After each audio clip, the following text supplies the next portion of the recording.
et son troupeau, chemin Gibelin à Matoury.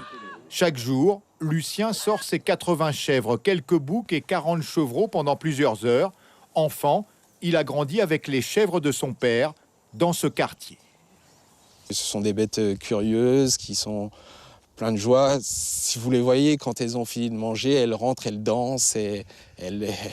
Enfin, c'est vraiment très plaisant, quoi. Ne serait-ce qu'à les regarder, c'est une thérapie. Vraiment, pour ma part, ça m'apaise. Parti dans l'Hexagone, Lucien revient en Guyane en 2006. À Cayenne, ce pluriactif se lance avec quelques chèvres qui broutent dans la ville.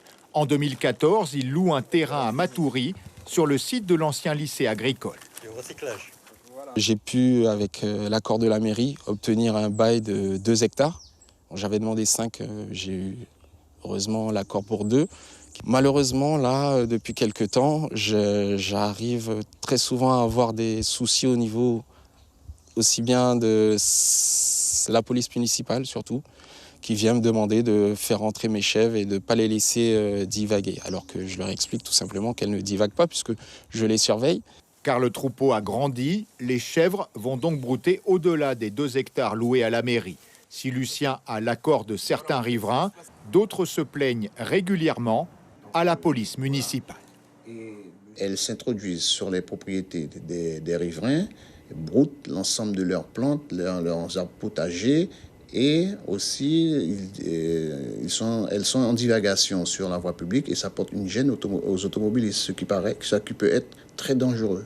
La convention d'occupation précaire d'1 an de Lucien Coralie n'est plus valable, ajoute la police municipale. L'éleveur a été verbalisé plusieurs fois pour divagation, sans compter les tensions avec des riverains.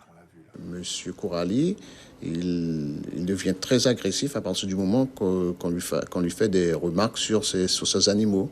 Même avec les riverains qu'il a déjà menacés. D'ailleurs, des plaintes ont déjà été déposées par les riverains. Et il y a même une médiation avec le médiateur du procureur. Et en dépit de cela, monsieur Coralie persiste. En fait, un seul riverain a porté plainte en 2016. Depuis, les tensions se sont apaisées, selon Lucien. L'éleveur se dit toujours harcelé par la police municipale. Il a demandé 30 hectares à Montsinéry-Tonnet-Grande pour quitter la ville avec ses chèvres et ouvrir une ferme pédagogique.